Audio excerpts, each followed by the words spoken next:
On the occasion of the World Glaucoma Week celebrations, आज मैं आपको ग्लोकोमा या काला मोतिया के बारे में थोड़ी सी जानकारी देना चाहती हूँ। काला मोतिया एक बहुत ही डरावना सा शब्द होता है एक बार, और इट्स राइटली सो, क्योंकि ये एक ऐसी बीमारी है जो धीरे से हमारे ऊपर घर कर जाती है और एक इरिवर्सिबल डैमेज हमें देके जाती है। अब ग्लोकोमा है क्या? काला मोतिया क्या है? काला मोतिया और सफेद मोतिया दोनों बिल्कुल अलग-अलग बीमारियां हैं।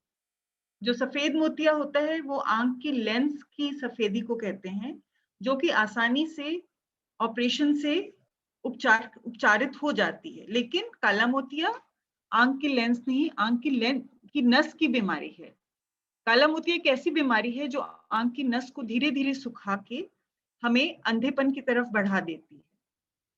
अब आंख की नस एक ऐसी तार है जो हमारी आंख को हमारे दिमाग से जोड़ती है।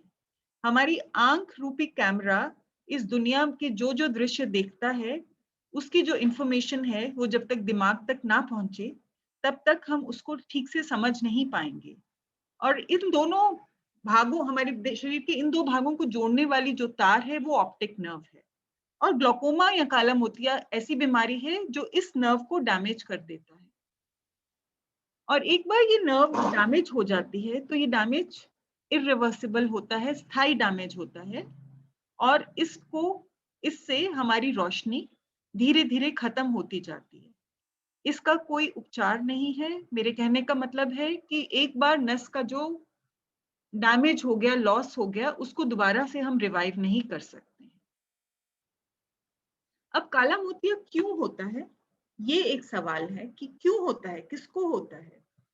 काले मोतिया होने के बहुत सारे कारण हैं, लेकिन उसका जो मैकेनिज्म, तरीका आंख को डैमेज करने का है, आंख के अंदर का जो फ्लूइड है, उसका प्रेशर बढ़ जाना।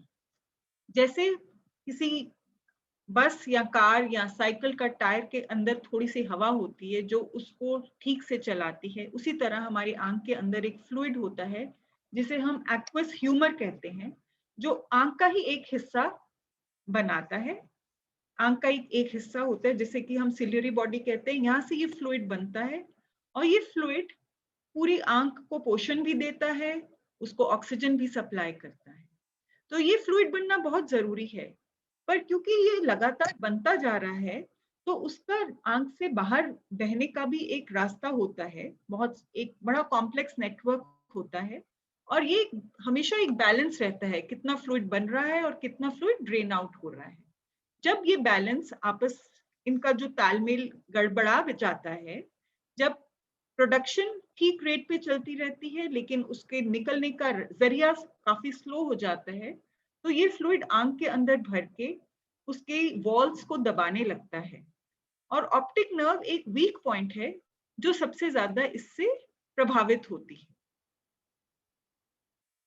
इस प्रेजेंटेशन के बाद मैं एक वीडियो दिखाऊंगी जो इस प्रक्रिया को बहुत अच्छे से आपको एक्सप्लेन कर देगा। एक बार किन लोगों में ग्लोकोमा होने के चांसेस ज्यादा होते हैं? ग्लोकोमा उन लोगों में ज्यादा आमतौर पे पाया जाता है जिनकी फैमिली में काला मोतिया की हिस्ट्री हो, या खुद वो डायबिटिक हो, या ब्लड प्रेशर हो, या बहुत देर से स्टेरॉइड्स का सेवन कर सकें, या फिर उनका बहुत हाई माइनस नंबर हो। ये सब काला मोतिया होने के रिस्क फैक्टर्स माने गए हैं। लेकिन कोई भी व्यक्ति जिसकी एज 40 से ज्यादा है, उसको ये बीमारी हो सकती है। अब सवाल ये आता है कि जब आंख के अंदर का प्रेशर बढ़ता है तो केवल ऑप्टिक नर्व ही क्यों डैमेज होता है, बाकी हिस्सों पे क्यों नहीं असर होता? वो इसलिए क्योंकि बाकी सब हिस्से जो हैं वो थोड़े फर्म हैं, वो थिक कोलेजन वॉल फाइबर्स के बने हुए होते हैं। और जो ऑप्टिक नर्व है वो थोड़ी नाजुक होती है, वो इसके दबाव में आके डैमेज होने लगती है। अब कोई पेशेंट जब हमारे पास आता है, हम कैसे देखते हैं कि उनको ग्लोकोमा है? सबसे पहले हम उनको एग्जामिन करते हैं, उनकी आंख की नस को डायरेक्टली विजुअलाइज करते हैं अपनी विजुअलाइजेशन टेक्निक से। फिर उन आंख के बाकी भागों को, जैसे कि जो ड्रेनेज चैनल्स हैं, उनको भी हम डायरेक्टली देख सकते हैं स्पेशल इंस्ट्रूमेंट्स आते हैं जिनको कि हम गोनियोस्कोपी कहते हैं। फिर कुछ टेस्ट होते हैं जैसे फील्ड टेस्ट होता है, ओसीटी होता है। ये सब एडवांस टेस्ट हैं जो हमें फर्दर डायग्नोसिस में हेल्प करते हैं। लेकिन सबसे जरूरी है पेशेंट को डॉक्टर के पास जाना, क्योंकि ग्लोकोमा के कोई सिम्टम्स नहीं होते।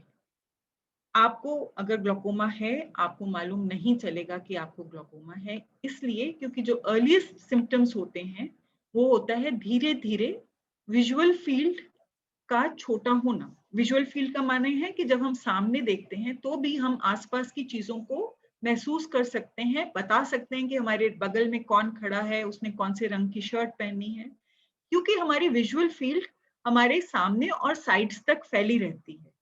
अब ग्लोकोमा धीरे धीरे साइड्स के विजुअल फील्ड को इफेक्ट करने लगता है और इस विजुअल फील्ड लॉस को हम नॉर्मली इग्नोर कर देते हैं। मोस्टली पेशेंट्स हमारे पास तब आते हैं जब उनकी विजुअल फील्ड्स बहुत छोटी हो गई होती हैं, जब उनको लगता है कि हमें हमारे बगल से कोई निकल जाता है, गाड़ी निकल जाती है और हमें पता भी नहीं चलता, या फिर बहुत सारे केसेस ऐसे होते हैं कि एक आंख की नजर बिल्कुल खत्म ही हो जाती है और दूसरी आंख तब उनको ध्यान आता है कि कुछ गड़बड़ है। और फिर हम जब उनको एग्जामिन करते हैं तो राइट जो एक आंख है वो तो पूरी तरह से डैमेज हो ही गई है, दूसरी आंख भी काफी एडवांस स्टेज पे पहुंच चुकी होती है। सो ऐसे केसेस में जो विजन चली गई उसको हम नहीं लौटा पाते। हमारा ऑब्जेक्टिव ये रहता है कि जो विजन बची हुई है उसको हम प्रिजर्व करके रखें। जितनी जल्दी हम ग्लोकोमा को डायग्नोज करेंगे उतनी ही ज्यादा हम आईसाइट को बचा सकते हैं। इसलिए हर इंसान जो कि 40 इयर्स से ज्यादा की एज का है उनको एटलीस्ट हर साल या 6 महीने में अपना आई चेकअप एक आई स्पेशलिस्ट के पास जरूर करवाना चाहिए। हम नॉर्मली हमारी नजर कम होती है तो हम ऑप्टिकल शॉप में जाते हैं और चश्मे का नंबर बदलवा लेते हैं। इससे बहुत सी ऐसी चीजें जो और हमारी आंख को प्रभावित कर रही हैं हम इग्नोर कर देते हैं, हमें पता नहीं चलता और हम बाद में जाके बहुत प्रॉब्लम्स में भी पड़ सकते हैं। इसलिए एक regular eye checkup after the age of 40 is very very important. और एक बार अगर आपको ग्लोकोमा डायग्नोज हो गया है तो आपको और भी ज्यादा केयरफुल होना है। अपनी दवाइयां जो भी आपको प्रिस्क्राइब की जाती हैं उनको बहुत रेगुलरली स्ट्रिक्ट शेड्यूल के अनुसार लेनी है।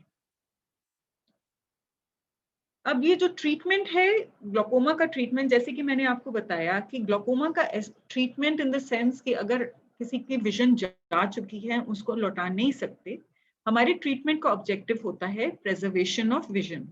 कि जितनी विजन पेशेंट हमारे पास लेकर आया है, जितनी उसकी विजुअल फील्ड बची हुई है, हम उसको प्रिजर्व कर पाए। तो उसके लिए बहुत अच्छी आई ड्रॉप्स अवेलेबल हैं, बहुत बहुत नई नई दवाइयां अभी फार्मा कंपनीज बनाई हैं और पेशेंट्स तक पहुंचा पा रही हैं, जो कि रीजनेबल हैं, जिनके साइड इफेक्ट्स नहीं हैं और दिन में 1 या 2 बार डाल के भी वो आंख के प्रेशर को बहुत अच्छे से कंट्रोल कर लेती हैं। जिन लोगों में मेडिसिन काम नहीं करती उनको हम लेजर ट्रीटमेंट करते हैं या फिर सर्जरी भी उनको हम ऑफर कर सकते हैं। सो मेडिसिन्स, क्योंकि ये एक जनरल टॉक है तो मैं यहाँ बहुत ज्यादा मेडिकल डिटेल्स नहीं बताना चाहती, बट जैसे कि मैंने बताया बहुत सारी कैटेगरीज की दवाइयाँ अवेलेबल हैं जो पेशेंट के अनुसार उसको क्या सूट करेगी, उसकी मेडिकल हिस्ट्री क्या है, उसके हिसाब से हम उनको प्रिस्क्राइब कर देते हैं। सर्जरी जो होती है काला मोतिया की, वो हम लेजर से भी कर सकते हैं, सर्जरी और ब्लेड से भी कर सकते हैं। बहुत सारी डिफरेंट टेक्निक्स अवेलेबल हैं। और आजकल तो अब हमारे पास कुछ ग्लोकोमा डिवाइसेस, ड्रेनेज डिवाइसेस भी आ गए हैं। तो जो बहुत ही कॉम्प्लिकेटेड ग्लोकोमास थे जिनको हम आज से 20-25 साल पहले जिनकी हम सर्जरी नहीं करते थे और हम पेशेंट को बता देते थे कि अभी कुछ भी संभव नहीं है, उनको भी हम ये सर्जरीज जो हैं वो ऑफर कर देते हैं और कई लोगों में उनसे काफी फायदा भी होता है। तो अंत में बस यही कहना चाहती हूँ, मेरी इस टॉक का यही मकसद है कि अगर आप या आपके परिवार में कोई भी शख्स है जिसकी उम्र 40 साल या उससे ऊपर है, उनको हर साल अपना regular eye checkup, detailed eye checkup एक क्वालिफाइड आई स्पेशलिस्ट से जरूर कराना है। अगर हमें ग्लोकोमा डायग्नोज हो गया है तो जो आपको मेडिसिन प्रिस्क्राइब की गई हैं उनको विदाउट फेल डालते रहिए और हर 3 से 6 महीने पर रेगुलरली जाके अपने आई स्पेशलिस्ट से मिलते रहिए, क्योंकि कई बार दवाइयाँ धीरे धीरे प्रभावित होना कम हो जाती हैं तो और दवाइयाँ ऐड करनी पड़ती हैं या बदलनी पड़ती हैं। एक बहुत जरूरी बात यह भी है कि फैमिली ग्लोकोमा जो है एक जेनेटिक डिजीज है, इसलिए अगर परिवार में किसी एक सदस्य को काला मोतिया डायग्नोज हुआ है तो ये इम्पेरेटिव है कि घर के सब फैमिली मेंबर्स अपना आई चेकअप जरूर कराएं। जैसे कि मैंने बताया, जो लोग हाइपरटेंसिव्स हैं, डायबिटिक्स हैं या थायराइड डिजीज है जिनको, या बहुत हाई माइनस नंबर है, ये सब लोग हाई रिस्क पे आते हैं और उनको और ज्यादा ध्यान रखना है अपनी आईज का, क्योंकि काले मोतिये से जो विजन चली गई है उसको हम वापस नहीं लौटा सकते। Vision loss can not be regained, but we can definitely stop the further loss of vision. Thank you.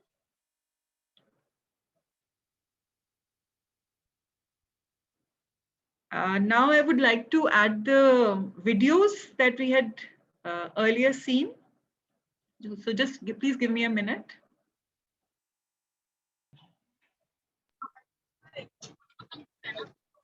In the normal eye, aqueous fluid produced in the ciliary body flows around the lens into the anterior chamber and drains out through the trabecular meshwork into the episcleral veins. ये एक छोटा सा video आंख के अंदर बनने वाले aqueous humour की फिजियोलॉजी दिखा रहा है, कहाँ पे बनता है और कैसे आंख से ड्रेन होता है। The resistance to flow within the trabecular meshwork is abnormally high, so that aqueous cannot flow out normally. Pressure builds up in the eye until the aqueous is forced out.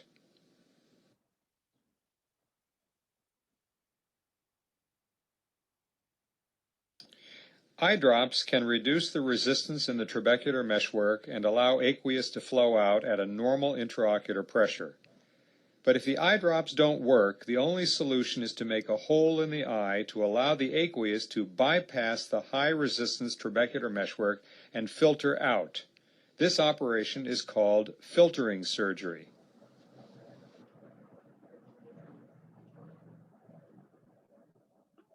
In angle closure glaucoma, the iris drapes itself against the trabecular meshwork and ये blocks angle the closure outflow of glaucoma है। aqueous. इसमें जो Intraocular pressure fluid builds up इसलिए very pressure quickly and बढ़ा रहा causes है eye pain, क्योंकि हमारे blurred आंख के vision, अंदर जो and the आइरिस red होता eye. है वह If the जाकर intraocular pressure फ्लूइड is बाहर not निकलने lowered के चैनल्स promptly, को the ब्लॉक eye कर may देता become है। blind.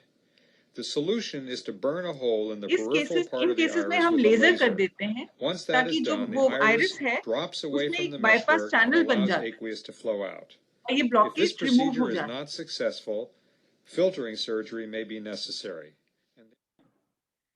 This is a very short video which is just showing us कि एक पेशेंट जिसको ग्लोकोमा होता है उसको क्या नजर आता है।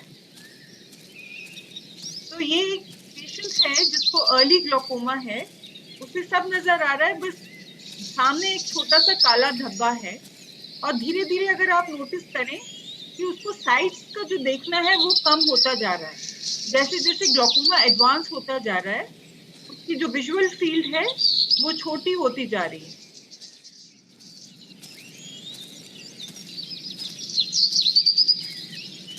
तो इस स्टेज को हम टनल विजन कहते हैं। ये जो टनल है, टनल ऑफ विजन कोलैप्स हो रही है और फिर खत्म हो जाती है। Great, thank you very much.